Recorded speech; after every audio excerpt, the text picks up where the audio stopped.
아빠까빨 간단하게 보고 듣는 인도네시아 뉴스 10월 12일 월요일 시작합니다. 좋아요와 구독 버튼 잊지 마세요. 인도네시아 코로나19 현황입니다. 10월 11일 기준 확진자는 전날 대비 4,497명 증가한 33만 3,449명, 사망자는 전날 대비 79명 증가한 1만 1,844명, 완치자는 전날 대비 3,546명 증가한 25만 5,027명입니다. 오늘의 환율 소식입니다. 배째은행 오늘 오전 8시 기준 US 달러 살 때 14,700루피아, 팔 때 14,730루피아입니다. 루피아 대 하나 정보입니다.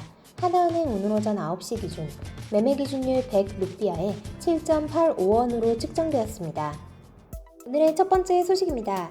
자카르타주는 10월 12일부터 10월 25일까지 2주 동안 대규모 사회적 제약 전환기를 적용한다고 발표했습니다. 자카르타주는 코로나19 감염 확산이 계속되고 있지만 양성 사례 및 활성 사례의 증가가 둔화되어 PSBB 전환기를 시행한다고 밝혔습니다. 대규모 사회적 제약 전환기의 새로운 규정에 따라 영화관, 식당 등이 재개됩니다. 식당, 카페 등은 매장 내 최대 50%만 허용되며 테이블 거리 1.5m를 유지하고 매장 운영 시간은 오전 6시부터 21시까지 허용됩니다. 안쫄, 라구난, 따만미니와 같은 공원의 경우 최대 25%까지 허용되며 오전 8시부터 17시까지 운영됩니다.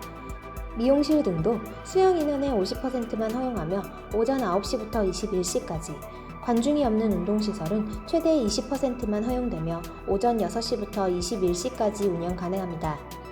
극장, 회의장, 세미나, 결혼식 등과 같은 실내 공간을 이용할 경우 수용 인원 최대 25%, 좌석거리 최소 1.5m, 좌석 이동 금지, 살균된 식음료 도구 사용, 뷔페 형태 서비스 금지, 담당자는 마스크와 안면 보호대, 장갑을 착용해야 합니다.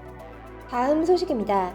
10일 내린 폭우로 자카르타 지역에서 1,333명이 대피, 1명이 사망하는 피해가 발생했습니다.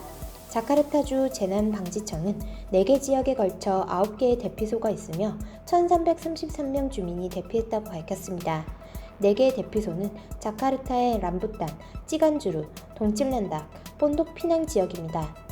남부, 서부, 동부 자카르타 등 곳곳이 침수됐으며 일부는 1.5m 이상 침수된 곳도 있습니다. 이번 홍수로 인해 남부 자카르타 찌간주루에 사는 45세 임산부가 사망했습니다. 다음 소식입니다. 인도네시아에 있는 외국인들도 아파트를 소유할 수 있게 되었습니다. 기존에 인도네시아에 있는 외국인 또는 외국 기업은 아파트를 구입하기 위해서는 여러 조건을 충족해야 했습니다. 일자리 창출 옴니버스 법안이 통과되면서 법안에 포함되어 있는 내용으로 앞으로 외국인도 인도네시아인과 똑같은 권리를 가지게 됩니다. 부동산 업계는 시장 활성화를 기대하고 있습니다. 일자리 창출 법안에서 아파트 소유권 소지자를 1. 인도네시아 국적 소지자, 2. 인도네시아 법인, 3. 법인에 따라 허가를 받은 외국 국적 소지자, 4. 인도네시아 지점이 있는 해외 법인, 5. 인도네시아 대표 기관이 있는 해외 정부 및 국제기관으로 정했습니다. 부동산협회의 폴 러스 회장은 외국인도 인도네시아인도 아파트 소유권에 관한 조건이 동일해졌다. 국내에 거주하는 외국인의 수가 적어졌지만 새로운 잠재 시장으로 떠오를 전망이다라고 말했습니다. 폴 러스 회장은 외국인의 부동산 소유권 범위 확대 의견을 계속 정부에 요구해왔습니다. 한편 토지기본법 1960년 제5호에 따라 토지 소유권은 인도네시아인에게만 있어 외국인의 부동산 소유를 허락하지 않다가 2015년부터 토지를 사용하는 사용권이 설정되어 있는 토지에 지어진 아파트에 대해서만 외국인 또는 해외 법인이 구매할 수 있도록 조건부로 허용한 바 있습니다.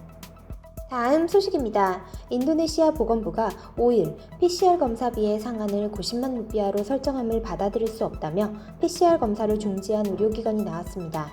동부 칼리만탄주 보건연구소는 7일부터 개인 또는 협력사업 계약을 맺은 기업에서 요청한 PCR 검사 접수를 잠정 중단했습니다. 동부 칼리만탄주 보건연구소의 아구수 소장은 보건장관이 지시한 검사 수수료의 수준을 맞출 수 없어 개인 또는 기업 요청에 따른 검사는 중단했다라고 말했습니다. 하지만 주 보건국 역학조사에 따른 코로나19 검사가 필요한 사람들에게는 이전과 마찬가지로 검사를 진행한다라고 밝혔습니다. 아체주 운시아대학 감염증 연구소의 익산 운영 매니저는 지금까지 개인 요청의 PCR 검사비는 한 건당 150만 루피아였다. 90만 루피아로는 예산을 맞출 수 없어 6일부터 개인 요청의 PCR 검사를 중단했다라고 설명했습니다. 다음 소식입니다. 인도네시아 조니 정보통신 장관은 일자리 창출 옴니버스 법안이 통과됨에 따라 통신, 방송, 우편 분야의 디지털 전환을 빠르게 추진한다고 밝혔습니다. 일자리 창출 옴니버스 법안에서 아날로그 방송에서 디지털 방송으로서의 완전 전환 기한을 2022년으로 규정했습니다. 조니 정보통신 장관은 각종 규제를 개정했고 지상 디지털 방송으로서의 완전 전환 기간을 2022년으로 정했다며 국내 IT 통신 분야에 큰 영향을 미치는 근본적인 변화이다라고 설명했습니다. 조니 장관은 이어 지상 디지털 방송으로서의 완전 이행 기간이 설정됨에 따라 아날로그 방송에서 이용된 700MHz 대역은 모바일 브로드밴드로 활용할 계획이다라고 말하며 국내 총생산의 확대와 신규 고용 창출, 신규 사업 기회의 확대, 세외 수입 증가 등으로 이어질 것이라고 덧붙였습니다. 더불어 통신 사업자 간 주파수를 공유할 수 있게 되어 제5세대 5G 이동통신 시스템 도입에도 큰 역할을 할 것으로 기대되고 있습니다. 10월 12일 인도네시아 소식 여기서 마치겠습니다. 유익한 정보 되셨으면 좋아요와 구독 버튼 부탁드립니다. 테리마 카시.